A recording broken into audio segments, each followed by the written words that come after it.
Saya ulangi, 1 Korintus pasal 11 ayat 23 sampai ayat 32.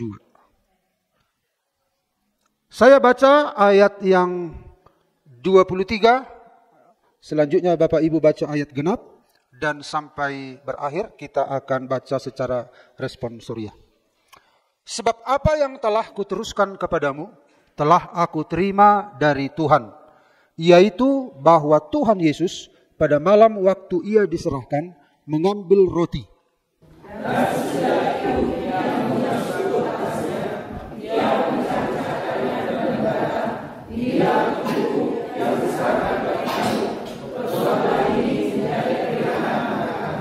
Demikian juga ia mengambil cawan sesudah makan, lalu berkata, cawan ini adalah perjanjian baru yang dimeteraikan oleh darahku.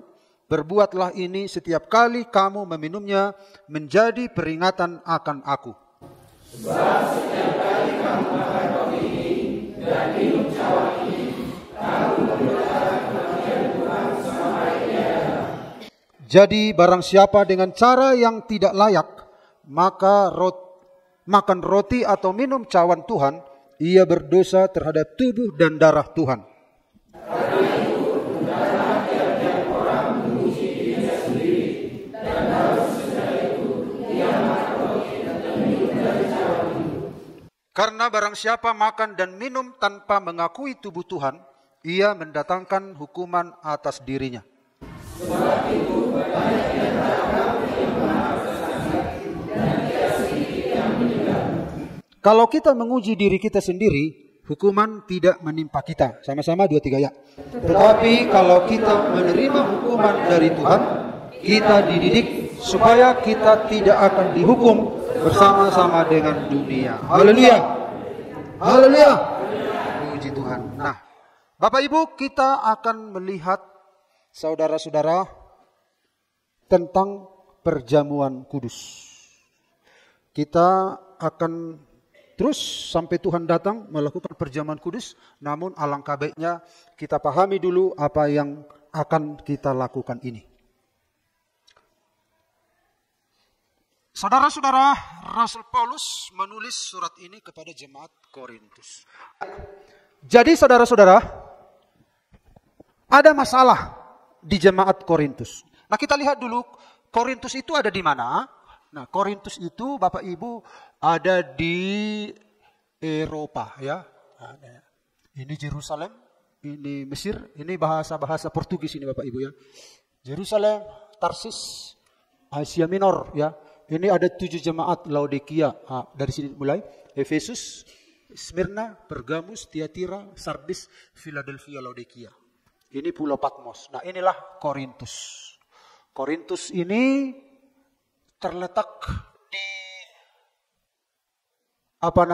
di leher Tanjung ya. Di leher Tanjung seperti apa itu? Kalau tuk-tuk itu kan ada lehernya. Jadi tuk-tuk itu seperti Tanjung.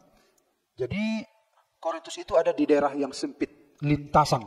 Nah, jadi kalau peta di zaman sekarang seperti ini ya. Jadi Korintus itu ada di Greka, Yunani. Ini kota tua Athena, ini Sparta ya, ini. Disinilah Korintus.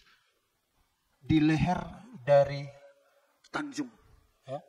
Jadi betapa penting posisi kota Korintus ini, sebuah lintasan. Dan Paulus melakukan penginjilan ke sana, perjalanan yang kedua ya. Jadi jemaat Korintus itu pertumbuhannya luar biasa, pesat sekali. Namun masalahnya karena jemaat Korintus ini adalah kota metropolitan, yaitu persinggahan pulau besar itu, kota yang terkenal, namun dosa-dosanya lebih dari dosa-dosa bangsa-bangsa lain ya. Nah, ketika mereka percaya pada Yesus, kebiasaan-kebiasaan lama itu masih dibawa ke dalam gereja. Belum lepas. Nah, jadi ada pertanyaan di kampus, kenapa banyak orang Kristen sudah percaya sama Tuhan Yesus, tapi masih melakukan hal-hal yang dilakukan oleh dunia ini. Lalu saya bilang sama mereka, untuk berubah itu proses, tetapi kita itu diselamatkan oleh Tuhan. Status kita adalah orang-orang kudus. Status kita adalah orang-orang yang sudah dibenarkan. Tetapi perbuatan-perbuatan itu berproses. Karena apa? Kadangkala masa lalu kita itu masih terbawa-bawa ke dalam kerohanian. Ya. Kita pikir semua aktivitas rohani kita, tindakan-tindakan rohani kita, baik kebaikan, baik kesabaran, baik kasih, kita pikir itu adalah produk dari iman yang benar, tetapi bisa saja itu kita bawa dari luar. Ya. Nah, makanya ketika kita di dalam Tuhan, Yesus berkata, tinggallah di dalam aku. Nah, jadi saudara-saudara butuh proses. Nah, ketika orang Korintus percaya pada Yesus, apalagi pastilah mereka ini, Rasul Paulus menuliskan sampai 2 pasal tentang karya Roh Kudus. Berarti orang Korintus ini jemaat yang Pentakosta karismatik. Ya. Sampai ada 2 pasal, 1 Korintus 12, 1 Korintus 14 berbicara tentang karya Roh Kudus. Jadi kalau kita bandingkan gereja zaman sekarang, terlihat bahwa Korintus ini adalah jemaat yang berapi-api, jemaat yang dinamis, pemenang jiwa, namun ada hal yang kurang, yaitu karakternya masih belum sempurna. Nah, karena karakter yang belum sempurna ini, pasal 1 ayat 10 sampai 11 ada perpecahan. Kemudian ada masalah imoralitas.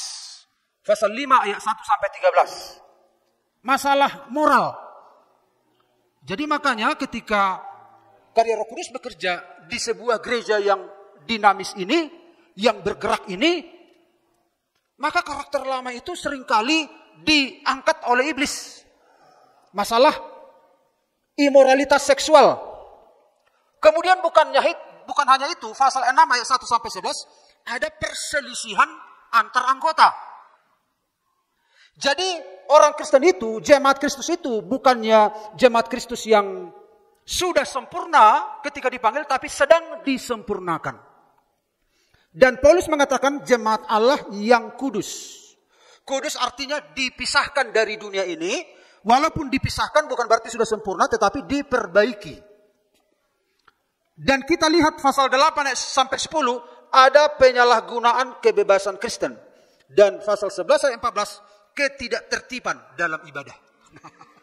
Tidak tertibnya. Makanya ciri khas Pentakosta karismatik kalau dinilai oleh gereja lain nggak tertib, nggak tenang. Tetapi bukan di situ masalahnya. Masalahnya adalah masalah belum terbentuknya karakter yang benar sesuai kehendak Kristus. Nah, karena itu salah satu saudara-saudara tentang perjamuan kudus. Pasal 11 kita sudah lihat.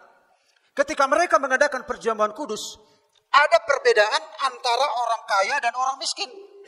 Nah, orang kaya ini, mereka tidak bisa membandingkan antara makan tubuh dan darah Kristus dan makan biasa. Gak bisa mereka bedakan. Sama dengan tidak bisa membedakan antara dibaptis dan mandi. Nah, begitu. Nah, jadi ketika mereka saudara-saudara mengadakan perjamuan kudus, dianggap itu sebagai yang makan biasa. Bahkan mereka membawa makanan mereka masing-masing, sementara orang miskin dibiarkan lapar. Nah, jadi kemungkinan dulu di zaman gereja mula-mula itu makan banyak ya, makanan. Makanya ada gereja-gereja di zaman sekarang juga habis ibadah makan, habis ibadah makan, habis ibadah makan. Mereka mempererat persekutuan lewat makan. Bapak Ibu lihat di kota-kota begitu. Tapi tidak semua. Ada baiknya, ada tidak baiknya. Ada positifnya, ada negatifnya. Ya. Kalau nggak ada makanan bagaimana? Nah, jadi ketika mereka bawa makanan, mereka nggak bisa membedakan makan tubuh darah Kristus dan makan biasa. Jadi standar makan biasa itu disamakan dengan makan dan minum tubuh dan darah Kristus. Merdok dosudi. Karena itu, karena mereka tidak menghormati, karena mereka menyalahgunakan, akhirnya apa yang terjadi Bapak Ibu? Maka tidak sedikit di antara mereka lemah dan sakit. Akhirnya mati. Jadi kalau dalam perjamuan kudus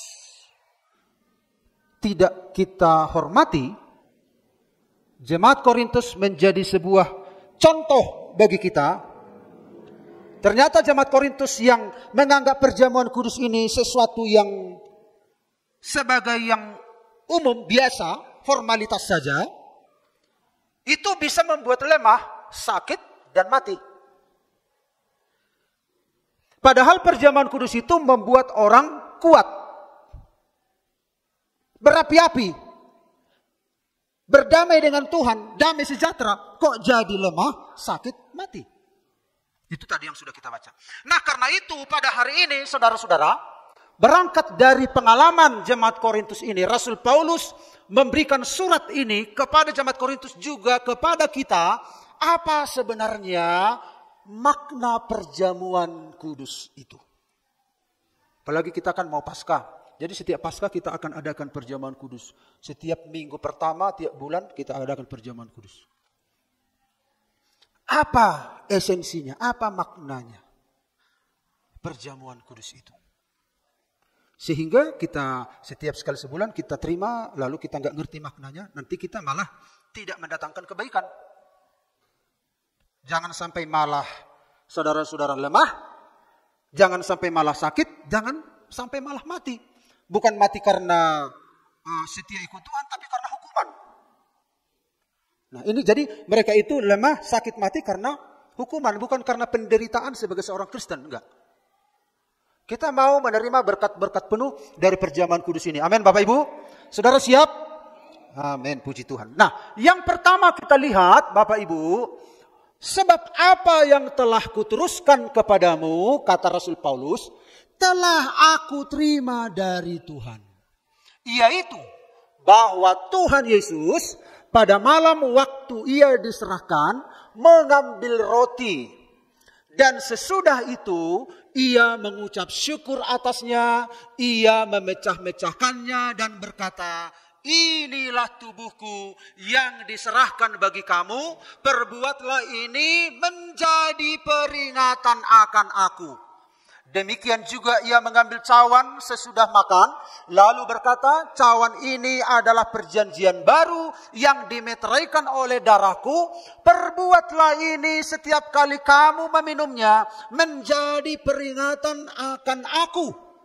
Baik tubuh dan darah Kristus kita terima menjadi peringatan akan siapa? Yesus. Jadi motifnya memperingati siapa? Yesus. Kira-kira kalau Bapak Ibu terima perjamuan kudus, apa mau? Ada banyak motif. Ini dianggap menjadi sebuah jimat.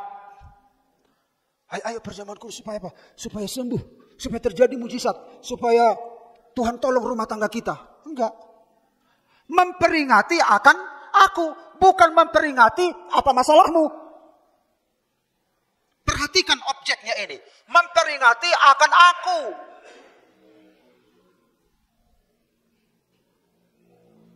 Jadi seringkali orang melakukan perjamuan kudus ini, akunya itu kecil, aku, untuk aku, supaya aku begini, supaya aku begini. Tapi jelas di sini peringatan akan Yesus. Jangan pikirkan dulu masalahmu tentang perjamuan ini. Kita terima tubuh dan darah Kristus memperingati akan aku, akan Yesus. Mungkin ada banyak harapan-harapan ketika orang melakukan perjamuan kudus. Tetapi intinya adalah fokusnya kepada Yesus. Jadi yang pertama kita lihat makna perjamuan kudus, pengingat korban Kristus. Makanya Bapak Ibu Saudara, ada nyanyian kita di zaman dulu, karena saya adalah penghubung generasi tua dan generasi muda. Saya ingat lagunya zaman dulu, lagu orang tua itu. Lagunya adalah Sadaroha mahita haholongan lau mamari tahon haluaoni anak Tuhan sadaroha odongan gabetung torop donatar takupi baritani halua odotahe unang diri unang roha awi unang jolma manang punguat tabe gabe taho lipon Tuhan Yesusi. Jadi ini tentang Tuhan. Unang diri, unang roha, unang jolma, unang punguan. Perjamuan kudus ini bukan tentang GPD Parapat. Perjamuan kudus ini bukan tentang saya. Perjamuan kudus ini bukan tentang kumpulan kita. Bukan tentang rohaku, bukan tentang masalahku. Perjamuan kudus ini tentang Tuhan. Amin. Makanya luruskan dulu motif saudara itu. Bukan tentang masalahmu, bukan tentang apa sakitmu, bukan tentang ada uangmu atau tidak. Tapi tentang pengorbanan Tuhan. Ketika salah fokus ini, ketika salah tujuan ini, maka manfaat perjamuan ini nggak ada. Makanya ketika kita datang ke perjamuan bukan tentang kita, tapi tentang apa yang Tuhan perbuat untuk kita. Bukan apa yang kita perbuat untuk Tuhan.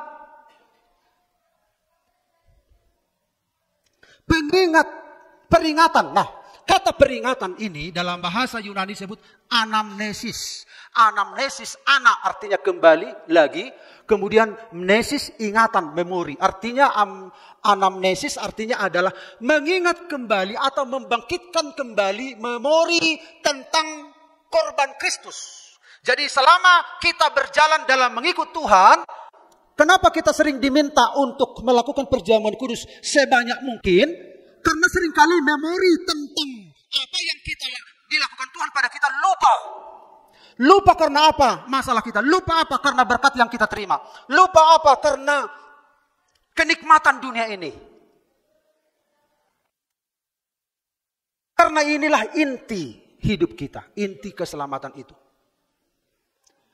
Lawan dari anamnesis adalah amnesia. A artinya tidak atau tanpa. Mnesis ingatan memori. Amnesia artinya tanpa ingatan atau kehilangan memori. Jadi banyak anak Tuhan jadi amnesia. Makanya perjamuan kudus ini selalu membangkitkan memori kita, ingatan kita terhadap apa yang Yesus perbuat untuk kita. Amin Bapak Ibu. Dibangkitkan. Banyak anak Tuhan amnesia sekarang secara rohani. Tidak sadar, bahkan tidak tahu diri siapa dia sebenarnya dalam Tuhan. Makanya kemarin anak telepon dari Jakarta. Mungkin dia sedih cerita. Pak, kenapa saya sudah janji sama Tuhan, jatuh lagi. Janji sama Tuhan, jatuh lagi. Saya nggak tahu jatuh apa yang dia maksud. Saya ingin maju dalam Tuhan, jatuh lagi. Gimana saya ini? Padahal saya dengar khotbah Papa. Nah ternyata didengar YouTube itu. Daya tahan dalam hidup benar. Ini bagi saya ini. Dalam pengalaman hidup saya. Bagaimana saya bisa punya daya tahan? Saya bilang sama dia, makanya jangan banyak berjanji sama Tuhan. Saya bilang, jangan berjanji sama Tuhan. Berjanjilah di hatimu sendiri. Berjanji pada hatimu. Gak usah berjanji sama Tuhan. Gak usah juga berjanji sama orang. Oh, aku mau datang ke gereja setiap minggu, Abang Pendeta. Aku mau berdoa puasa setiap hari Kamis, Abang Pendeta. Gak usah. Karena saya kan tukang penilai. Iya kan? Atau janji kemarin tapi gak datang. Gak usah janji saudara didengar orang. Karena orang itu tukang penilai. Dan gak usah banyak janji sama Tuhan. Berjanji pada dirimu sendiri. Tuhan, aku mau. Dan kalau kita gagal, balik-baliknya kepada Yesus. Balik kepada korban Yesus. Kita diingatkan, semua kembali kepada salib Kristus. Kau gagal, kembali ke situ. Kau gagal, kembali ke situ. Balik-balik ke situ. Makanya perjamuan kudus ini Tuhan perintahkan untuk dilakukan berkali-kali, mengantisipasi jangan sampai kita amnesia. Lupa semuanya, lupa kebaikan Tuhan, lupa anugerah Tuhan, lupa siapa kita di masa lalu. Kita pikir itu semua karena jasa kita. Kita pikir hidup kita karena kita. Makanya perjamuan kudus ini memperingati akan aku. Apa yang Yesus telah lakukan bagi kita. Inilah tubuhku yang diserahkan bagi kamu. Perbuatlah ini menjadi peringatan akan aku. Akan tubuh Kristus yang telah dicabik-cabik. Yang telah saudara-saudara dilukai. Dan Petrus berkata, ia sendiri telah memikul dosa kita di dalam tubuhnya di kayu salib. Supaya kita yang telah mati terhadap dosa hidup untuk kebenaran. Oleh bilur-bilurnya kamu telah sembuh. Oleh luka-lukanya, oleh memar-memarnya kamu telah sembuh. Sembuh apa yang dimaksud di sini? Luka-luka fisik Yesus itu adalah sedang menggambarkan luka-luka spiritual yang dialami oleh manusia yang tidak bisa disembuhkan.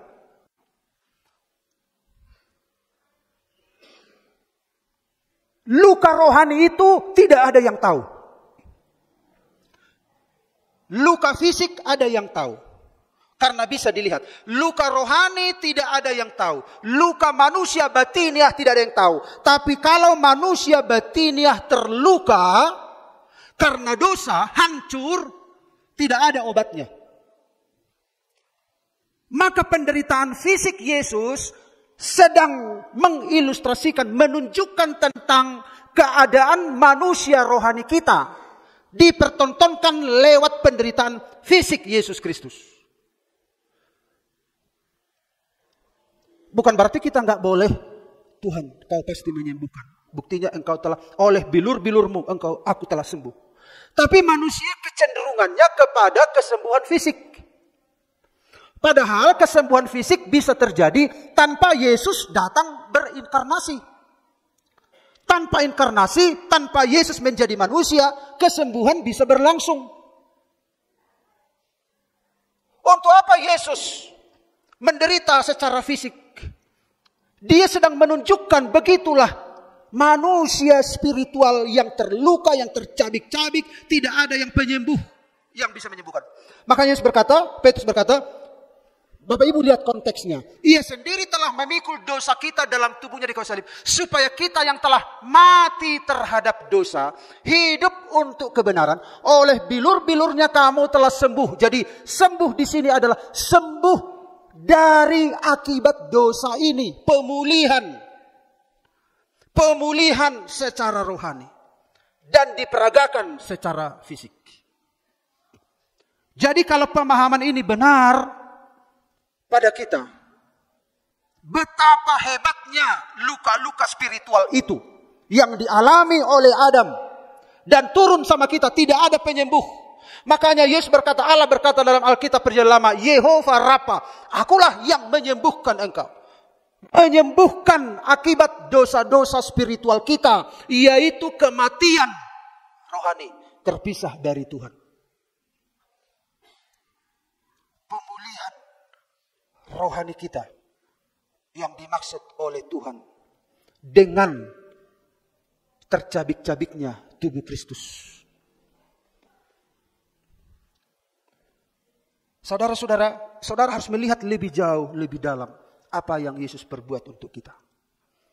Betapa hebatnya kehilangan keselamatan itu. Betapa hebatnya keterpisahan manusia dengan Allah. Keterpisahan itu tentang sakitnya sebuah perpisahan. Itu kita pelajari di dalam perpisahan pasangan. Kalau dia mati contohnya. Atau perpisahan dengan orang yang kita kasihi. Atau dengan orang tua kita. Betapa sakitnya sebuah perpisahan. Kita lihat tetapi tidak bisa berbuat apa-apa. Perpisahan itu mengajarkan, membuka pikiran kita. Betapa sakitnya orang yang terpisah dari Allah. Tetapi anak Tuhan yang sudah percaya pada Yesus ada penghiburan. Kita akan berjumpa dengan orang yang kita kasihi nanti dalam kerajaan sorga. Itu penghiburan. Bagaimana keterpisahan selama-lamanya? Kita terpisah di bumi, kita tidak jumpa di sorga, karena orang yang kita kasihi tinggal di neraka. Itu perpisahan yang sangat menyakitkan. Kemudian saudara-saudara, akan darahnya.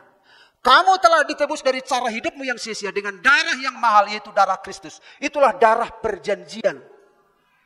Darah Kristus ini, Bapak Ibu, inilah yang menyucikan kita.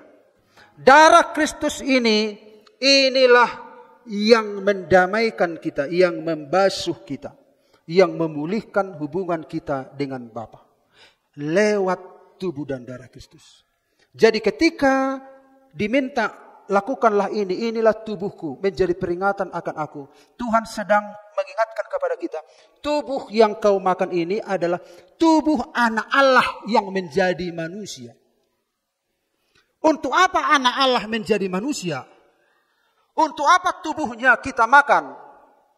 Karena hanya dengan anak Allah lah yang hidup kita, dia yang bisa menghubungkan kita dengan Allah. Jadi jemaat Korintus tidak memahami tentang inti dari tubuh dan darah Kristus itu. Jadi semata-mata dia sedang mengarahkan kita kepada apa yang Yesus telah perbuat bagi kita lewat tubuhnya, tubuh firman yang menjadi manusia. Apa yang telah dia perbuat untuk kita lewat darahnya. Jangan lupakan itu. Jangan lupakan, jangan jadi amnesia. Setiap saat. Makanya lakukanlah ini yang kamu ingin lakukan. Makanya ada gereja-gereja sekali seminggu perjamuan. Tapi ada orang yang protes, keseringan akhirnya jadi apa nanti? Jadi dianggap tidak berguna, tidak ada nilainya. Persoalannya bukan di situ, persoalannya kepada orangnya. Jadi ketika kita melakukan perjamuan kudus, kita sedang diingatkan, bangkitkan memori siapa dirimu di hadapan Tuhan sekarang. Ingat kebaikannya, ingat kasihnya. Makanya ada nyanyian, ingat kasihnya, ingat kebaikannya, dan anugerahnya, selamatkanku. Mengingatkan kita tentang keselamatan yang Tuhan Yesus sedang kerjakan bagi kita. Amin Bapak Ibu. Amin. Dia Bapa yang baik. Dia bukan Bapa yang bodoh ketika kita datang lalu dia, saudara-saudara, tidak mau tahu tentang persoalan kita, tentang sakit kita, tentang pergumulan kita, enggak. Tetapi tujuan kita datang tentang siapa dia, apa yang dia perbuat bagiku. Dan Tuhan pasti campur tangan untuk masalah yang lain. Tuhan pasti menolong Bapak Ibu, Tuhan pasti menyembuhkan Bapak Ibu, Tuhan pasti menolong kesulitan-kesulitan kita, perekonomian kita, Tuhan pasti tolong.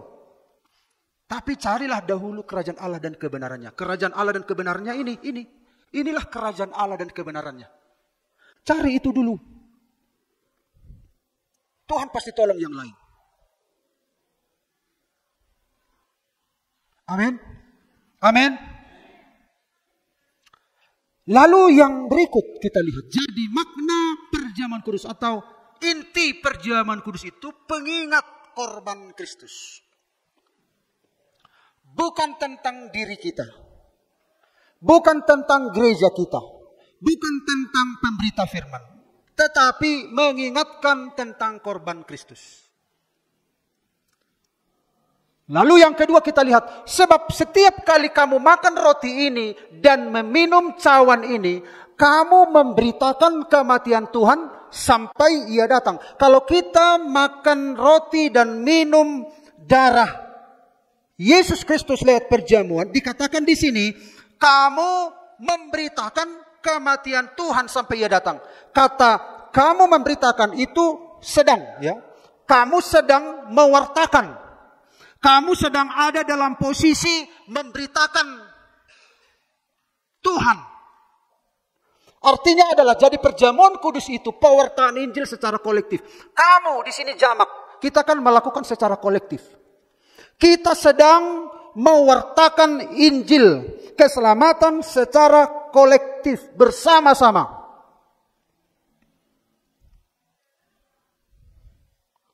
Apa yang kita wartakan? Apa yang diberitakan? Yaitu tentang kematian. Kamu memberitakan kematian Tuhan. Kita sedang memproklamirkan bahwa Tuhan kita mati.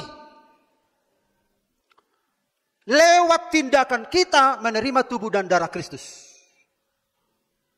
Kepada siapa kita beritakan? Kepada roh-roh jahat. Saudara sadari enggak, ketika saudara ambil bagian perjamuan kudus, secara kolektif, bersama-sama, secara serentak, kita sedang memproklamirkan kepada iblis tentang kematian Kristus. Dia mati untuk saya, dia mati untuk kami. Kami telah dibebaskan, kami ambil bagian dalam tubuh Kristus. Kami anggota tubuh Kristus. Kita sedang mengikrarkan tentang Yesus Kristus. Kita sedang mengikrarkan kepada iblis bahwa kita telah ditebus oleh darah Kristus. Kita telah mengambil bagian di dalam kematian dan kebangkitan Kristus. Saudara telah memproklamirkan, menyampaikan pengumuman. Ini sebuah tindakan iman. Jadi ini berada di pusat keyakinan, yaitu tentang kematian Kristus. Karena disinilah letaknya, disinilah awal mula kelahiran baru kita. Kepada siapa lagi kita beritakan? Kepada jemaat, kepada manusia. Jadi ketika saudara dan saya, teman-teman kita saling melihat kita sedang menyatakan posisi kita, menyatakan keyakinan kita akan Kristus.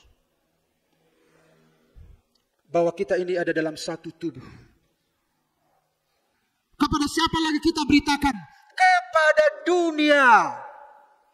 Dan pertanyaan ketiga, sampai kapan diberitakan? Sampai Tuhan datang. Artinya perjamuan kudus yang kita lakukan hari ini mengaitkannya dengan masa depan, mengaitkannya dengan kedatangan Tuhan. Kematian Kristus terjadi di masa lalu, tetapi tindakan kita melakukan perjamuan kudus untuk mengaitkan kita dengan masa depan, dengan kekekalan, dengan kedatangan Tuhan.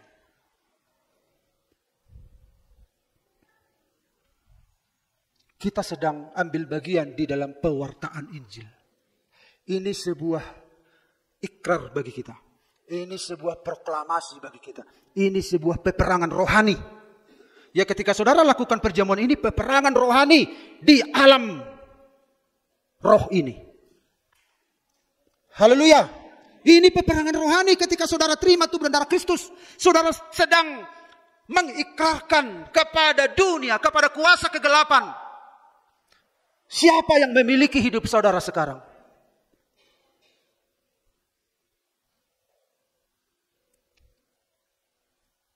Makanya saudara, tentang perjamuan kudus ini, banyak orang membuat gambar-gambarnya palsu.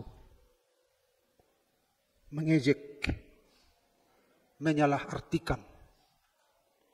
Ini sebuah pernyataan iman, sebuah pengakuan tingkat tinggi ketika saudara terima tubuh dan darah Kristus. Amin. Saudara sedang menyatakan posisi ketika saudara melakukan perjamuan kudus. Posisi saudara itu ada di pihak Tuhan. Saudara sedang berdiri di pihaknya Tuhan. Jika Allah di pihak kita, siapa lawan kita? Katanya. Kita sedang ada di pihaknya Tuhan. Kita sedang menyatakan posisi bagi roh jahat bahwa kita ini adalah miliknya Tuhan. Yang terakhir. Jadi barang siapa dengan cara yang tidak layak makan roti atau minum cawan Tuhan, ia berdosa terhadap tubuh dan darah Tuhan. Karena itu hendaklah tiap-tiap orang menguji dirinya sendiri, dan baru sesudah itu ia makan roti dan minum dari cawan itu. Karena barang siapa makan dan minum tanpa mengakui tubuh Tuhan, ia mendatangkan hukuman atas dirinya sendiri. Ketika kita menikmati atau menghadapi perjamuan kudus, ini adalah momen introspeksi. Sementara orang Kristus nggak mengerti tentang perjamuan kudus ini. Ini momen introspeksi diri kita. Siapa kita? Siapa Tuhan? Apa yang kita introspeksi dalam diri kita? Introspeksi sikap kita. Ayat 27 kita lihat di sana. Ayat 27. Jadi barang siapa dengan cara yang tidak layak makan roti atau minum cawan Tuhan, ia berdosa terhadap tubuh dan darah Tuhan. Introspeksi sikap kita bagaimana? Sikap hormat. Menghormati, menghargai. Bagaimana kalau kita tidak menghormati orang yang sudah berkorban untuk kita? Hormat itu ada di dalam hati kita dan terekspresikan lewat tindakan kita. Jadi jemaat Korintus ini enggak menghormati lewat tindakannya. Malah mereka ada yang mabuk. Makanya mendatangkan kelemahan, sakit, dan kematian. Padahal ini adalah kehidupan. Tuhanku, roti kehidupan. Tuhanku, air kehidupan. Tubuh dan darah Kristus menghidupkan, membangkitkan kita. Menggairahkan kita. Tetapi kenapa jemaat Korintus lemah, sakit, dan mati? Karena tidak menghormati, sikapnya enggak benar. Kemudian, jadi kita harus introspeksi gimana sikap saya. Apakah saya perlakukan tubuh dan darah Kristus itu seperti makanan biasa atau bagaimana? Kemudian introspeksi hati kita, ayat 28. Karena itu hendaklah tiap-tiap orang menguji dirinya sendiri, dan baru sesudah itu ia makan roti dan minum dari cawan itu. Periksa hati. Benar enggak kita mau hidup sesuai kehendak Tuhan? Benar enggak ada kerinduan untuk mengampuni? Benar enggak ada kerinduan untuk melakukan kehendak Tuhan? Yesus itu mati melakukan kehendak Bapa, bukan kehendakku, kehendakmu yang jadi. Periksa hati kita. Makanya ketika ada perjamuan kudus itu bicara tentang kematian. Ku telah mati dan tinggalkan cara hidupku yang lama. Benar enggak hati kita ingin meninggalkan hidup lama? Berapa kali kita ikut perjamuan, tapi hidup lama terus hidup. Ada enggak harapan? Ada enggak kita benar-benar merindukan hidup lama ini mati? Periksa hati kita. Serius enggak kita ikut Tuhan? Ikut rindu mengikuti jejak Kristus? Periksa hati kita. Buang segala kepahitan. Buang segala sakit hati. Kalau belum mampu saudara membuang sakit hati, saudara bisa memohon pada Tuhan, Tuhan tolong aku rindu Tuhan, tapi masih susah lepas Tuhan, tolong mampukan aku. Bukan berarti saudara enggak boleh menikmati tubuh darah Kristus, tapi intinya adalah saudara mau, ku mau hidup seturut kehendak Tuhan, mau rindu, tolong aku Tuhan. Sikap hati kita.